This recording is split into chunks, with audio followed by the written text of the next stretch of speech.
Welcome to episode 10 of the Lowdown Show. I'm Neil Graham. This book, Zen and the Art of Motorcycle Maintenance, is celebrating its 50th anniversary this year. And to mark the occasion, I'll be speaking with Mark Richardson, who knows the book just about as well as anyone. Retracing the route traveled by the book's author, Robert Pirsig, Richardson wrote his own book, Zen and Now, on the trail of Robert Pirsig and the art of motorcycle maintenance. But before my conversation with Mark begins, a word from our sponsor. eBay Motors is here for the ride. With some elbow grease, fresh installs, and a whole lot of love, you transformed 100,000 miles and a body full of rust into a drive that's all your own. Brake kits, LED headlights, whatever your baby needs, eBay Motors has it. And with eBay Guaranteed Fit, it's guaranteed to fit your ride the first time, every time, or your money back. Plus, at these prices, you're burning rubber and not cash. Keep your ride alive at ebaymotors.com. Eligible items only, and exclusions apply. Shall we take the plunge? Mark, tell us the story, if you can. If you can give us a synopsis of what Zen and the Art of Motorcycle Maintenance is about. It's about a few things. It's about philosophy. It's about motorcycles. It's about a way of life that we get to glimpse for a little while. It's about madness, insanity, and it's about trying to find the best path through all of this to come out as the best person you can be. People read it for lots of different reasons because it is a book that encompasses so much. Most motorcycle riders, like myself, read it because they like the title. You know, it's got motorcycles on it. The first time I saw this book, it was actually on my aunt's bookshelf, and there was a picture of like a guy and his son with a motorcycle looking off onto the horizon. And I thought, oh, that's kind of cool. I was a teenager. I just discovered motorcycles. I thought, yeah, I'll read this. It's probably about American road trips on a motorbike. I'll do that. And I think a lot of people felt the exact same way as me, because I've spoken to so many riders who said, yeah, I got that book. I never really made it very far into it. I just got, gave it up for something else. Because it is about a road trip. It's an iconic road trip. It's a wonderful road trip, actually, from Minneapolis to San Francisco, made by the author Robert Pirsig, which he did in 1968 with his 11-year-old son, Chris, on the seat behind him, on their wimpy little Honda CB77 Superhawk.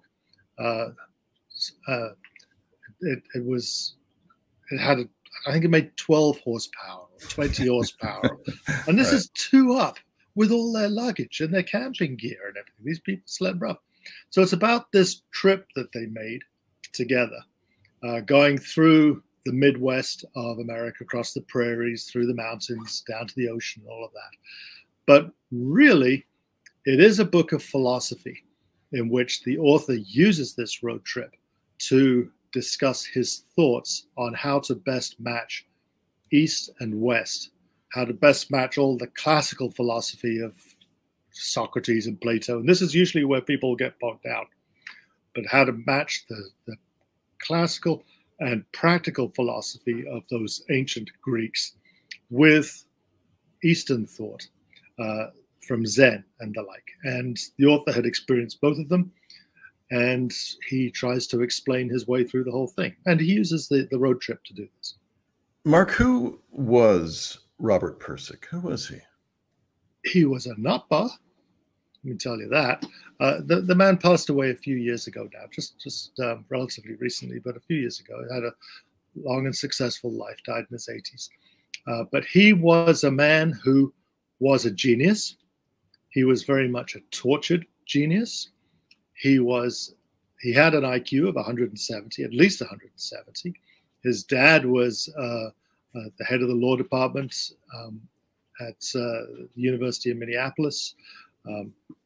He was a brilliant man who would get bogged down with questions of philosophy that he couldn't quite answer, and tried to do so.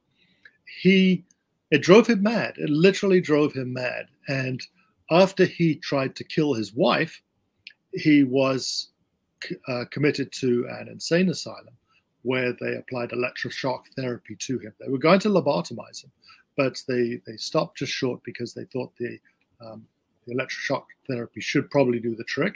He had it applied a number of times and was released back into the wild, as it were, where he sort of meekly tried to pick up on his life. And in fact, he had flown little planes. He had a pilot's license, and they took that away when they decided that he was insane and shouldn't be allowed at the joystick of an airplane. And so instead of flying planes, he discovered motorcycles. He could go off with his wife around the rural countryside of Minnesota and Wisconsin, just exploring things, and discovered a love for motorcycles. And that's when he started taking road trips and doing things. And what he also liked to do was to maintain his own motorcycle. And this is a big part of the book as to why you should do the maintenance yourself and not trust it to other people. I mean, had he gone insane from being a Ducati owner, I'd be right there alongside him. But I didn't think that Honda owners went insane like that. But sounds like he had other issues. Well, his buddy rode a BMW, and he was never happy that the friend would just take the BMW to the shop, and the shop guy would fix it and hand it back to him, and the friend would do nothing. And that drove Pirsig nuts because he wanted to just get in there and tinker. It's sort of this notion of the little sidebar here, but this notion of sort of doing work yourself, work on things is something that's very much in vogue. There was a book a few years ago, what was it? Something Soulcraft. Shopcraft for Soulcraft. Shopcraft for Soulcraft. Yeah. Something to that effect. Where the notion of what you get out of actually working something, and of course, normally we can't really work on our own vehicles anymore because they're so sophisticated. And in your life as an automotive writer, you certainly know this. We don't really do anything on our cars anymore, do we? And so it's sort of, is the book sort of oddly sort of prescient in an age like this? Has it sort of come back around in some ways? Has Zen come around again? I don't know that younger people necessarily want to work on their own motorcycles. I think they just want a vehicle that gets them provides what they want from it. And the maintenance of that bike is unimportant to them, just like the maintenance of their car is unimportant to them, just like the maintenance of their iPhone or their Samsung is unimportant to them. They just want it to do the job. I don't think they necessarily care. But there is certainly a subset of people who appreciate knowing how something is done. And Pirsig's point is that your bike might be a very good motorcycle, but if you know the basics of it and you know how to work on it, that you can probably make it into something that's even better.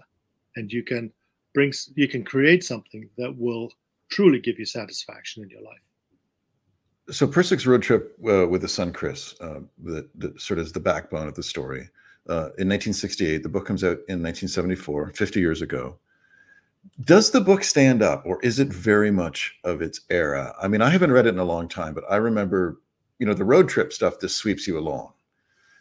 And then sometimes, his philosophical musings seemed awfully dense. And I mean, yeah. Does the book stand up? And further to that, is it a successful book? The book, when it came out, was stunningly successful. Nobody expected it to be successful. They had no idea how successful it was going to be. It sold 50,000 copies in its first month. It made the Book of the Month Club list for their book of that month. It has sold, 20 years ago it had sold 5 million copies, and it was in 26 languages. Now it's sold several million copies more. Even 20 years ago, when the book was 30 years old and I did my own trip following the exact same course of this book, even then it was kind of a dated book, in that it was a motorcycle that was difficult to relate to. It's a 1966 Honda CB77, right? Many of the things they did were antiquated. They keep stopping for beers along the way. Most people don't do that anymore, right? We stop for beers at the end of the trip. Right. Little things like that. It's the language is kind of the language of your dad in many ways. And yet there's so much stuff that is completely relevant, even now. I just finished reading the book again. I've read it, I don't know how many times, but I thought I'd better read it this year because it's the 50th anniversary and I'm going to go off on this celebratory ride in July. It's all a part of it. And I thought I'd better just remember everything he says. And the thing is that what he's saying is that we live in a life these days that is too cluttered with distraction. And this was in 1968 he did this, right? It's 1974. You'd never heard of the internet. And he said it's too full of distraction. There's too much that'll take you away. What you really need to do is to figure out what it is you want and to focus on getting that and find the best way to do that. So in some ways, it is completely outdated and could do with a rehash. And the book that you mentioned, Shopcraft for Soulcraft, or whatever it's called, is seen as the successor in many ways to Zen and the Art. It's a wonderful book. But in other ways, Zen and the Art will hold up for hundreds of years yet. I mean, we're way more distracted than we ever were back in 1974. And the lessons that it has are intrinsic lessons from hundreds and thousands of literally years ago, which still hold up now. Now, Mark, you were so taken with Pirsig's book that you wrote your own book, Zen and Now. Actually, give me the full title.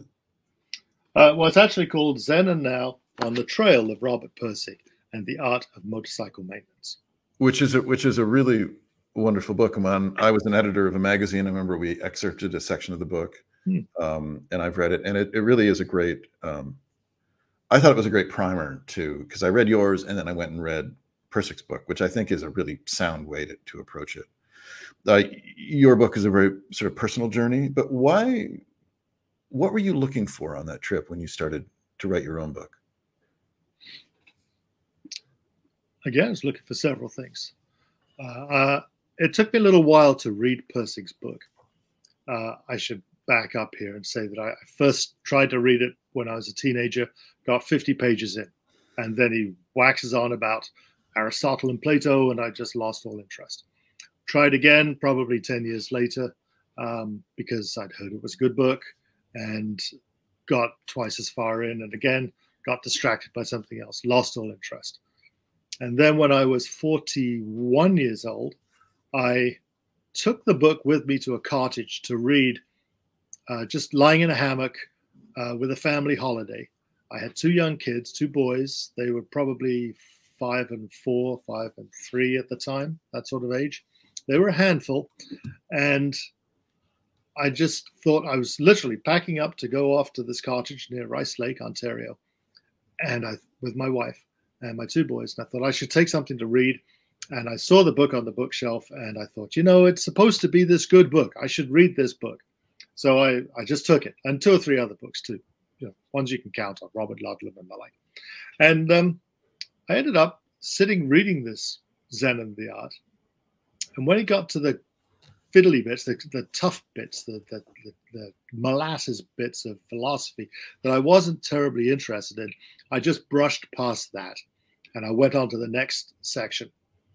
And Pirsig is a beautiful, beautiful writer. Neil, it's very descriptive in the way that he talks about the road and being out on his motorcycle. And in fact, he gave the definitive, I'm getting distracted here, but he gave the definitive description of why a motorcycle appeals to people, which a lot of people even today will quote without necessarily realizing it was Pirsig who wrote it in this book. But anyway, he's a beautiful writer. The point is, I don't. Can you share that section with us, or you want me to? Okay. Yeah. All right. I got my book here now. You've teased us, and now you have to deliver. I have, haven't I? You have to. Yeah. Oh, I get distracted. There we go. Oh yeah. Here you go. He says, "You see things vacationing on a motorcycle in a way that is completely different from any other. In a car, you're always in a compartment. And because you're used to it, you don't realize that through that car window, everything you see is just more TV. You're a passive observer, and it's all moving by you boringly in a frame. But on a cycle, the frame is gone. You're completely in contact with it all. You're in the scene, not just watching it anymore, and the sense of presence is overwhelming. That concrete whizzing by 5 inches below your foot is the real thing. The same stuff you walk on, it's right there. It's so blurred you can't focus on it. Yet you can put your foot down and touch it anytime. And the whole thing, the whole experience is never removed from immediate consciousness." I've never read a better description. It is beautiful. A car is watching TV, a motorcycle is being in there. And absolutely no reference to wind in the hair. No, or bugs in the teeth. Mercifully. Yeah. Mercifully. Yeah. So back to I was telling the story. So I was just saying that I read this book in the hammock. Right. And I literally pushed through it all. And when I got to the boring bits, I said, and I went on to the next bit of beautiful description of the road. And I read the book fairly quickly and easily. And at the end of it all, I had a context for the book. I understood where he was coming from, because it can be a little fiddly because he writes as two different narrators, which you don't necessarily pick up on. There are two different people who are the main narrator, and you're never sure of who is who at any given time, and it gets confusing. Also, the narrator is not necessarily a reliable narrator. You don't know if this is actually the case or not. You think you do, but you don't. Right. So anyway, this all, it's not so straightforward to read. It's not a light read. But having read the whole book, most of it, I literally got to the final page in that hammock and I thought, that's what he means. And I turned back to the front and I read the whole book that time next, without even missing a beat. I then read the whole book, reading all those fiddly bits about the philosophy, and it all made sense. And I just thought, oh, right, now I get it. And it was beautiful. And at the end of it all, it was my birthday. It was my 41st birthday. And I thought, well, this is a wonderful book. I like this. But this is also a great road trip. I'd really like to do this road trip. And you know what I should do? I should do this road trip, and I should do it next year. And I should end the road trip in San Francisco on my birthday, my 42nd birthday, which is what I did. eBay Motors is here for the ride. This week's charming fireside story is about motorcycle books. I've got two here that I'm going to recommend to you. One you probably know, which is Peter Egan, longtime Cycle World writer. Mostly his columns. It's a wonderfully written book because Egan is actually a proper writer, not just a motorcycle writer. It's frustrating because there's a lot of typos in it, and which is really exasperating and makes my teeth itch. So you probably don't have that problem, so you'll really enjoy it. And Egan he knows his stuff, and he likes Ducatis, so it can't be all bad. The second book you may not know. Oops, as I whack the microphone. Riding with Rilke. Rilke, the Rainer Maria Rilke, the intense German poet. Imagine that. Anyway, the subtitle of the book is called Reflections on Motorcycles and Books. And Ted is a university professor. He may be retired now, but he was a university professor at the time of this writing. And he wrote his Ducati Monster, of all things, from Western Canada to a library in Austin, Texas. And it chronicles this visit. And it chronicles sort of the passions in his life, motorcycling and literature. It's a really well-written book. Again, Ted Bishop. Check it out. Alrighty, moving on. With over 122 million parts, you can make sure your number one ride stays running smoothly. Brake kits, LED headlights, roof racks, bumpers, whatever your baby needs, eBay Motors has it. And with eBay Guaranteed Fit, it's guaranteed to fit your ride the first time, every time, or your money back. Plus, at these prices, you're burning rubber and not cash. Keep your ride alive at ebaymotors.com. Eligible items only, exclusions naturally apply. Now back to my conversation with author Mark Richardson. I know that when I do things, I have this, sometimes we have a central idea or a motif or something we want to achieve. And then once you actually go and do it, you find out it's very different than what you expected. So what did you hope to find? Were you hoping to find something in the terrain that would illuminate his text further, or was it something less philosophical than that, or what was the sort of the core idea behind retracing it, his route from Minneapolis to San Francisco? Well, at first, I just wanted to do a good road trip, and I thought, this is a good road trip. I'll do this. And then there was no real description. I mean, other than Pirsig's descriptions here and there of the road, you don't know the actual route. You know most of it. You know some of the towns you went through, that sort of thing. But I had to then try and figure out what the actual route was if I was to do the same trip. So then I went onto the internet, the nascent internet in 2003, and started figuring out the route he'd taken, and discovered, to my surprise, a lot of people had done this trip before me. it was actually quite a popular trip. The first people who did it in 1974 when the book first came out. And they would stop at his house and bug him afterwards and try and get him to autograph it. The road trip itself, when I started looking into what the exact route was, I found all these people who called themselves or were called Pirsig pilgrims, people who were just looking for the same sort of thing that Pirsig was looking for, which was the meaning of life, the answer to how to become a better person. And I thought, well, if I'm going to do a road trip anyway, I might as well do one that makes me a better person. And if I can do this, who knows? Frankly, I was highly cynical. I didn't think anything like that would happen. I thought I'd just get to eat lots of burgers and drink a lot of beer and ride on some nice roads. But I thought something might rub off. Something might happen. And you never know. If you keep yourself open to it, who knows what you'll find, right? It might well really be that the journey is the destination. So I thought, I'll do this and I'll become a Pirsig pilgrim and just open myself to whatever was going on in any given day. I was on my crappy old motorcycle. And it was a solo trip, was it not? Solo trip, just me. Yeah. Nobody was stupid enough to want to come with me. I did ride. I went out to Minneapolis with my friend Tim. He was on his BMW 1150 GS. And there was not a moment when I didn't want to be on that GS and not on my Suzuki DR600. Oh, that's a tough slog. I know. And in fact, the entire ride, my bike kept breaking down. Things kept going wrong. By the time I got to San Francisco, I had no suspension. The shock absorber had just collapsed on me under all the weight. I had no brakes. I had no clutch. Nothing. My tires were worn out. I didn't know I was going to make it. But I did get there in the end. And in fact, I fixed the bike up at Ted Simon's house. He used to live just north of San Francisco. And I went and stayed with him for a few days, fixed the bike up and rode it home again. And that's a whole different story. But it was a solo trip. And I just plodded away. And I figured if I go on the same exact route that Pirsig did, who knows what will come out of it. Which begs the question, because Pirsig's book is about, yes, it is a road trip, but of course it's philosophical musings as well. And you don't find philosophical musings in the passing countryside. You do when you just sort of... Or do you? That's my question. In your helmet. Absolutely, or do you? Do. What did you find? What did you find that illuminated the book, or maybe put some light in your own life? Because you were also doing this book for very personal reasons. You had a young family? I had a young family who were a lot of work. I was happily married, but I was still thinking, well, maybe the grass is greener on the other side. I don't know. I mean, a motorcycle, as you well know, Neil, a motorcycle is a very selfish thing.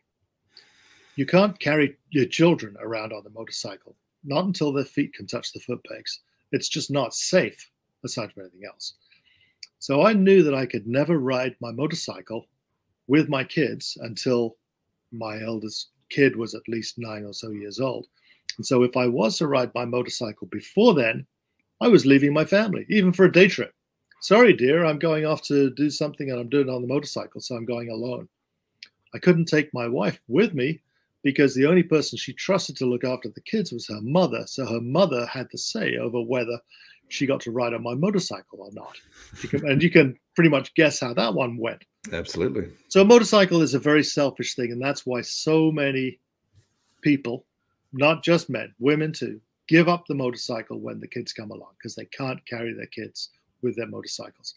And then usually it takes until the kids have left home before they get around to having the time, the inclination, and the money to get back into motorcycling again. In this case, I was lucky that I convinced my wife that there might possibly also be a book here. Nobody had ever written about this guy. Nobody had ever written about Zen and the Art. So many people had heard of it. Very few people had actually read it. And I figured, well, maybe I might be able to get enough out of this road trip to be a book. In which case, honey, you should give me a couple of months to be, it actually was 6 weeks. You should give me this time to go off and do this trip and come back. And so she said, okay, she took a risk on it. So she went off, she took the kids to go stay with her sister. And I went off on my road trip to find out if the grass was greener on the other side. Now let's switch actually to the writing of your book. We've talked about your journey in retracing Pirsig's route. What was the process of putting your book together? And also you had a couple, if I'm not mistaken, a couple of exchanges with Pirsig looking at your manuscript. And can you take us through that, the process of the book first, and then maybe Pirsig's thoughts on it? Yeah, I came back. I thought, this is a great book. I have the potential to write a great book from this, or a great book that would make me happy anyway. My wife said, so how was the trip, honey? Did anything interesting happen? And I said, well, it's probably best if I just write it down and let you read it from there, and then we can have the discussion. And that's exactly what happened. And it was all fine. So I wrote the book. I got all happy. I had an agent. The agent was keen to see my book manuscript. I went off to my mother's house to have peace and quiet. And I wrote the book in the basement of my mother's house. I finished it there, sent it off to the agent, and waited like an hour or so for the agent to have read the entire 100,000 words and tell me I was a genius. Basically, didn't hear a single peep from anybody for a month. And at the end of it, the agent said, well, nobody seems to be really interested. And I said, oh. And I couldn't figure out what was wrong with this book. Everybody who did read it either just ignored it completely, or they said, yeah, well, it's nice. It seems to be missing something. And I didn't know what it was. And I couldn't figure out what it was. Well, tell us what you wrote then. Maybe tell it before you tell us, what you found was missing. What did you write about? Was it a fairly straight ahead, your first manuscript? Yeah, it was a story of my road trip. Right. It was a story of the road trip. And there was some information, a lot of information about the author, Robert Pirsig. And I sent it to Robert Pirsig at that point. I had found his address through his publisher. I sent it to him. And I said, can you just tell me if there's anything wrong in this manuscript? And he read it and he said, yeah, it seems all right. It seems like there's something missing. I hope you find what it is. He said, what you might do actually is read up a bit more on Zen, and suggested that I joined a Zen temple and read some books on Zen. And I thought, well, that's a bit, I just got my wife to agree to let me have 6 weeks to go off on this trip. I'm not sure she'll agree to let me go off for 5 years to a monastery. But although after she read chapter 4, but anyway. I think that's called Project Creep, isn't it? Something like that. Yeah. I ended up, I was totally disheartened by the whole book, I must say, because nobody had an interest. And I left it for a year on the shelf. I decided, you know what? I figured it was brilliant. I couldn't change a single word.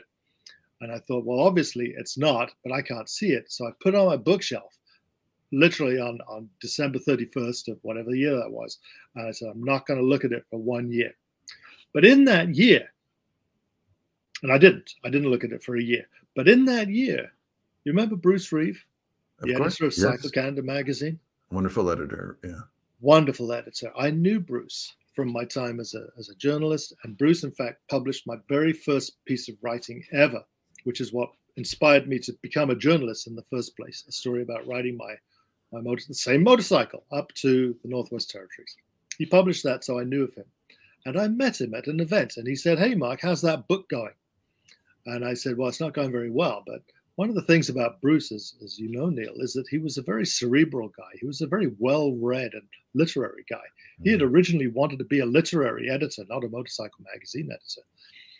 And I suddenly thought, you know what? Everybody who's giving me feedback is saying, hope you find what it is. And I need somebody to actually give me proper feedback. And Bruce had just been fired or let go or whatever it was from Cycle Calendar magazine at that time, and had time on his hands. And I said to him, hey, Bruce, why don't you read my book? Why don't I let you have the manuscript and you read it? And what's more, I'm going to pay you $200 and you're going to give me at least 1 page of commentary on it and tell me what you think of it. Something, anything. And he said, yeah, I can do that. Time on my hands. So he did. He read the manuscript and he sent me back, I think, 2 pages of feedback. And he said, it's very nice, but you're too full of yourself. You're too egotistical about the whole thing. And you're missing the elephant in the room. You're not telling me about Robert Pirsig. He's this kooky guy. I want to know more about this guy. And I want you to explain to me what Zen and the Art of Motorcycle Maintenance is really all about. And I got this, and this was probably August, September, whatever.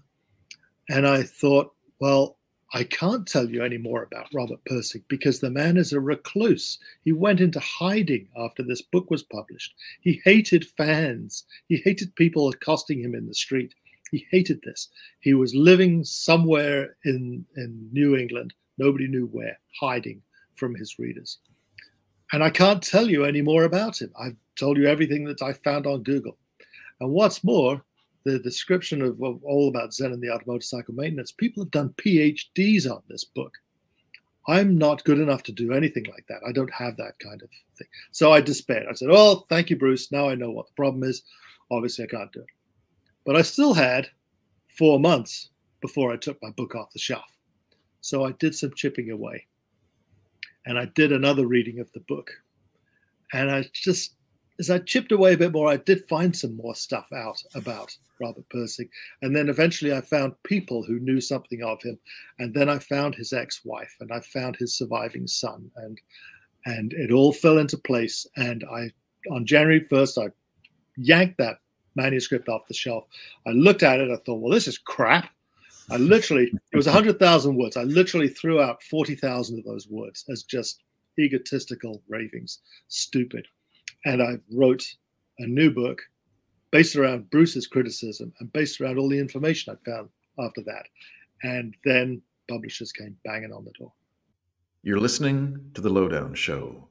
And we all know a little bit about Pirsig, this sort of Salinger-esque personality of his. And Salinger was, I believe, hid away in New England for years too. So. And he actually wrote to me, he said, my ambition is to be the second most reclusive author in America, based on Salinger. Which is sort of a subgenre of American literary fame, isn't it? You know, yeah, it is, yeah. Who's the most reclusive? What are the top 10? You know, that's the aspiration. Write their great American novel and then disappear. But I find, Pirsig's book is such a peculiar thing to me because it's a difficult book that became, as you mentioned earlier, really popular. And I wonder if for some people it clicks right away. You know, they just get it. And so and you don't have to be smart or bright or trained or anything. Some people it just clicks, but most people it takes a little bit of assistance. Yeah, I think also there's, I think that, and I think you sort of obliquely referenced this, which is the title. You sort of assume it's this, whatever that, and that's the brilliance of the title in a way, is that it really is not what you think it is. Although it sort of says it in a way, but not in a way that's overly didactic, is it?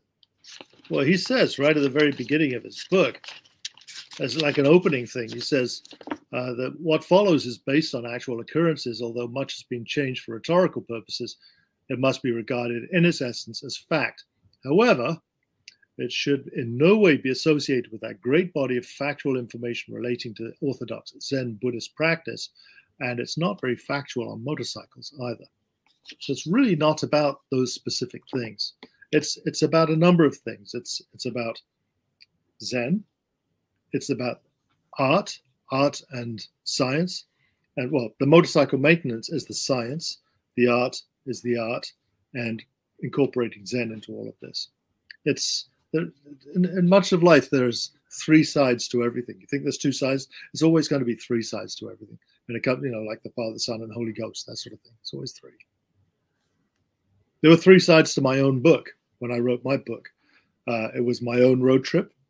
It was a primer for Zen and the Art of Motorcycle Maintenance, that it would help you to read it if you were having problems with it. Read my book first. It'll set you on the right course. And also it was a bit of a biography of Robert Pirsig himself, who was this fascinating guy. Did he ever give you an interview? No. I asked him for one. He wrote back very kindly and told me that the best place to meet an author is on the pages of his book. I did correspond with him probably half a dozen times. I sent him the original manuscript. I sent him the revised manuscript. I then sent him the even more revised manuscript. He originally sent me back quite nice and encouraging letters, but always not really sort of getting into things.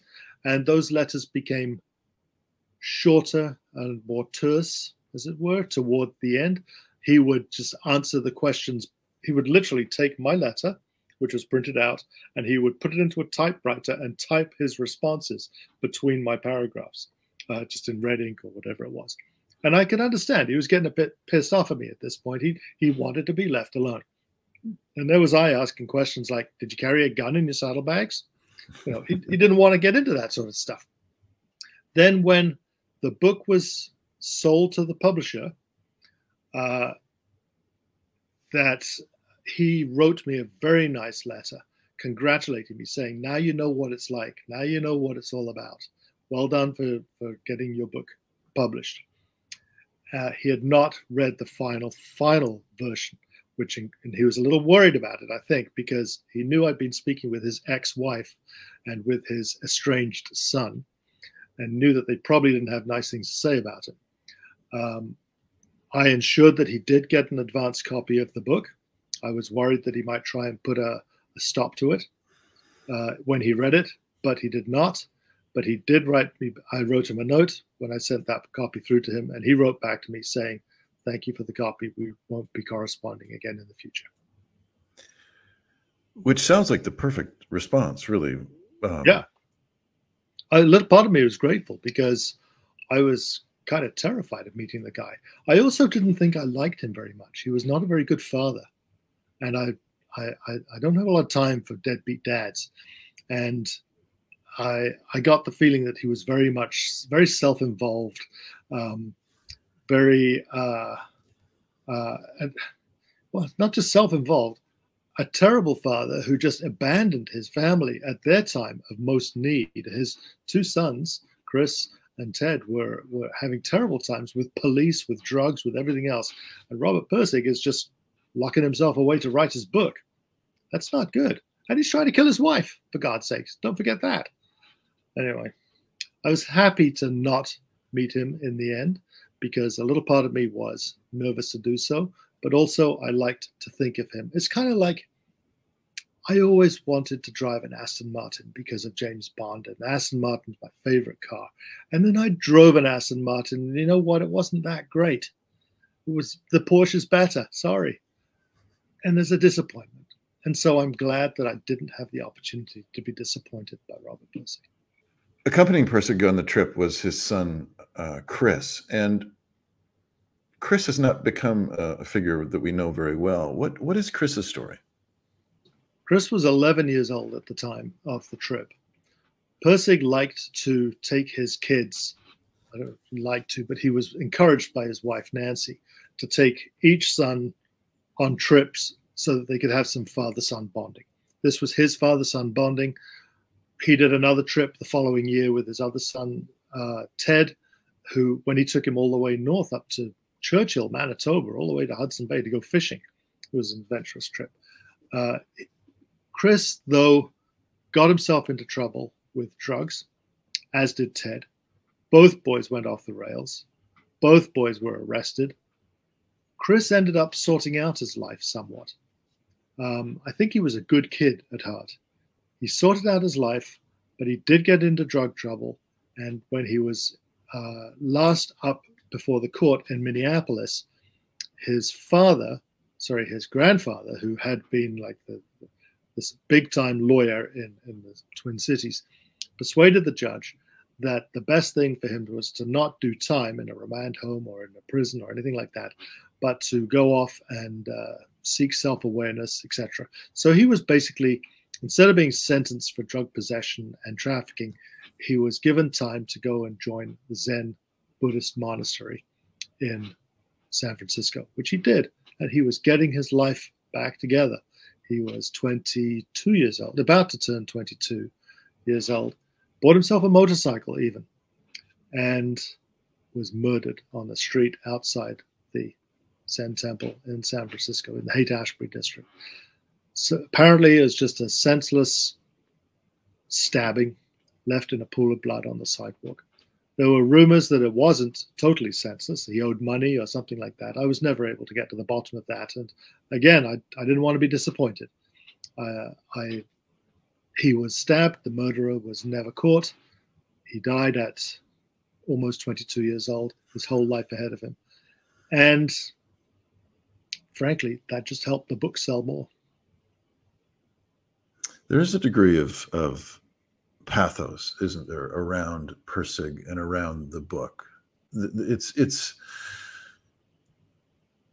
not an easy book, and you become, I think, acutely aware of the weight that pushes on this man, don't you? Yeah, you're very much aware of it. Throughout reading the book, he feels himself losing his grip on sanity. And what this is, it's the two narrators. The narrator of the book, who goes unnamed throughout, but is clearly supposed to be Robert Pirsig, and another guy who the narrator refers to all the time, who is called Phaedrus. This is where it gets confusing, right? And Phaedrus is basically the personality that the narrator used to be before electroshock therapy. So in other words, Phaedrus is the original father of Chris, and is the guy, frankly, that Chris, sitting on the back of the motorcycle, is yearning for. He misses him. He loved his dad, and his dad is gone, and he's been replaced by this guy who all he gets to see is the back of his neck, the back of his head, riding this motorcycle up over the mountains. And it's a fight between the two narrators during the book for control of the son. And again, this Father, Son, Holy Ghost. But I think it was the 10th anniversary edition of the book. They started publishing it so that when it was Phaedrus talking, as he does at one point, two-thirds of the way through, it's a different font. So you can tell it's somebody else doing the talking here, and it's a little clearer for you what's happening. And it ends up being Phaedrus taking charge of things. And that's very satisfying, because you realize that the actual narrator, who is saying that he barely remembers anything about Phaedrus, he barely remembers anything, everything is happening in fragments of memory that are coming back from after the electroshock treatment. The narrator and Phaedrus are fighting for the son, and Phaedrus finally wins on this lonely cliff top in California, outside of Casper, California. I found that place, actually, and it feels exactly right. You can see that there's a showdown happening at this place. But there's a deer farm opposite it now, deer wandering around the little pasture meadow. It's very sweet. I think one of the things that is fascinating about your relationship with the book and in writing a book about the book, and of course your own trip, is how in depth you got into Pirsig's book. And did the book change you in any ways? Did your understanding of it through years of contemplating it and rereading it, and has the book really changed your life in a way, do you think? Well, when you said that, I suddenly, for Father's Day a few years ago, my youngest son wrote me this thing in which he's just schmoozing up to his dad, right? But he says, "Happy Father's Day," and he leads it off, "to the guy that taught me that if a job's worth doing, it's worth doing well." And that's the lesson. I don't know that I did actually teach him that. But you can take credit. He's schmoozing up to me because he wants something. But that's what the book is all about, frankly. If you're going to do something, do it properly. Figure out the best way to do it and do it properly, and you'll get more satisfaction out of it that way. And so I've always tried to do that. And the trouble is that takes extra time, right? If you're going to cut the grass properly, it's probably going to take you 5 or 10 minutes longer than if you're just going to whip over the grass with your lawnmower, right? If you're going to cut nice lines in it and everything else. Maybe that's important to you, or maybe it's not. But if you know what is, and you know if you want to do that or not, you know how to do it. This book kind of points the way for finding that balance. It's all about balance, finding the balance between the practical. Pirsig calls it the romantic and the classical, which is the artistic and the scientific. And it's finding that balance between Eastern and Western thought that makes it right. And he gets a lot into the actual arguments of Plato and Socrates and the like. That's where it gets confusing if you're not into that sort of stuff. But I like to think that my own book is the primer that explains everything, gives you the context for it. You'll be able to get into it. You'll be able to read and take out of it what you will, as so many other people have done in the last 50 years, to be able to still maintain an interest. There's not many books that can get a whole bunch of people out on a road trip 50 years after their publication, because they all feel the same sort of way toward life. You mentioned that Pirsig, after the publication of Zen and the Art of Motorcycle Maintenance, became reclusive. Where did his life go in the months and years after the publication of his book? Well, he had plans to write more. He suddenly was this best-selling author. People wanted to read anything that he had to say. And he had all these great plans to write books. He had, I think he listed off half a dozen books at one point to somebody from the newspaper that he was planning to write. But he never actually wrote any of those books. He took himself away. He sat in his camper trailer in the high mountains of Wyoming and Montana in order to try and write them. But he had massive writer's block. He couldn't do it. And what he really wanted to do was better explain his whole, what he called the metaphysics of quality, which was the Pirsigian philosophy that he was getting across in Zen and the Art. He wanted to write that book. So he got some money, quite a lot of money, from Zen and the Art. He bought a sailboat. He decided he was going to sail around the world. He set off on his sailboat. He didn't make it very far. He made it down to the Caribbean. Along the way, he got divorced, or he realized that he and his wife's marriage was over. He met another woman, a woman named Wendy, who became his wife. She married him, and they lived together until his death just a few years ago. Sorry, she is still his widow, who holds all of his papers and everything else. And in that time, he did write a second book, a book called Lila, which has sold a lot of copies, but has had nowhere near the success of Zen and the Art of Motorcycle Maintenance. And a lot of people consider it to be a much denser read. I do, personally. Pirsig always thought that that was the better book of the two, because it most got across his thoughts on philosophy. But I don't think it sold so well because, frankly, it didn't have a young boy sitting on the back of his motorcycle on it. It was not such a romantic story. Lila was set around a sailboat ride, was taking a sailboat down through New York State. He then, having finished writing Lila, he had gone to England for a time. He'd gone to Sweden for a time. He came back to New England. He settled down in New Hampshire and became reclusive, even more reclusive than he could be. In fact, when I found him, I sort of made a deal with him that I would not publish anything in the book to find him. He was terrified of somebody knocking on his door and harassing him. And, you know, there's a lot of crazy people, kooky people out there. He was very nervous about that. So when I said in my book that he had bought a sailboat, the sailboat was actually called the arete. Arete is a word from ancient Greek, which means excellence. And arete is a big part of the philosophy of the metaphysics of quality. But I changed the name of the sailboat to Excellence because I didn't want people literally going around the harbor, knowing roughly where he lived, finding a boat called Arete. Apparently somebody had done this and being able to track him down from that.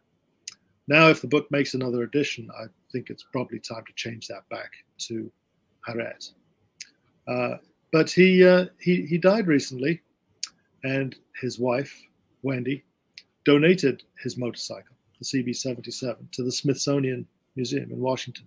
And you can go to the Smithsonian and see it together with his leather jacket and his manuscript and some of his tools, and it has its own exhibit there in Washington Museum. And I think that that is the best place for it. It's a literary icon. You also mentioned that sometimes you'll read the introduction to your, or the very beginning of your book as well. Is that something you could do for us? Sure. It's a bit of a tip of the hat to Zen and the Art, homage, if you will, because the very first line of Zen and the Art of Motorcycle Maintenance is that I can see by my watch without taking my hand from the left grip of the cycle that it is 8:30 in the morning. The wind, even at 60 miles an hour, is warm and humid, and when it's this hot and muggy at 8:30, I'm wondering what it's going to be like in the afternoon. That wasn't me. That was Robert Pirsig with his book. So just in 3 or 4 places in this, I think it's 7 times, I use particular words from his book as like a little bit of homage. But I say, right at the beginning, I can tell from the sign by the bank, without turning my head from the road, that it's 9:30 in the morning. The sign flashes to show it's 80 degrees and the heat's already coming through my jacket. It's going to be hot today. That's okay. On a motorcycle, heat is always welcome. The small town passes and I'm back among the fields. The bike's running well this morning and both of us are stretching out a little, starting to relax on the road now that this trip's finally underway. You'll have to excuse me if I think of her sometimes as if she's a person. It's just me now. Me and my old bike. I'm on Highway 55, the original road that runs up from Minneapolis toward Minnesota's northwest. This is an old road made from concrete with flattened stones in the mix for hardness and ridges every few dozen feet that set up a clickety-clack sound like a locomotive on its tracks. There aren't many cars on this stretch of highway because anybody who's really trying to get somewhere is on the interstate that runs alongside a couple of miles away. Sit on the interstate, you don't have to stop till you run out of gas. In fact, on the interstate, if you didn't have to pull over every few hours and pay at the pump, there'd be no reason to ever slow down or even speak to anyone. Truckers do it all the time. Stay awake for long enough and you'll be at the coast by Wednesday. But not on this road, though. Trucks stay off this road. Clickety-clack. Mark's book, Zen and Now, On the Trail of Robert Pirsig and the Art of Motorcycle Maintenance, is available from Amazon and elsewhere. And to learn more about upcoming 50th anniversary celebrations regarding Zen and the Art of Motorcycle Maintenance, visit robertpirsig.org. In closing, a word from our sponsor. eBay Motors is here for the ride. With some elbow grease, fresh installs, and a whole lot of love, you transformed 100,000 miles on a body full of rust into a drive that's all your own. Brake kits, LED headlights, whatever you need, eBay Motors has it. And with eBay Guaranteed Fit, it's guaranteed to fit your ride the first time, every time, or your money back. Plus, at these prices, you're burning rubber and not cash.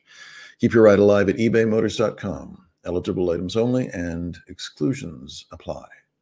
Thank you for listening to The Lowdown Show.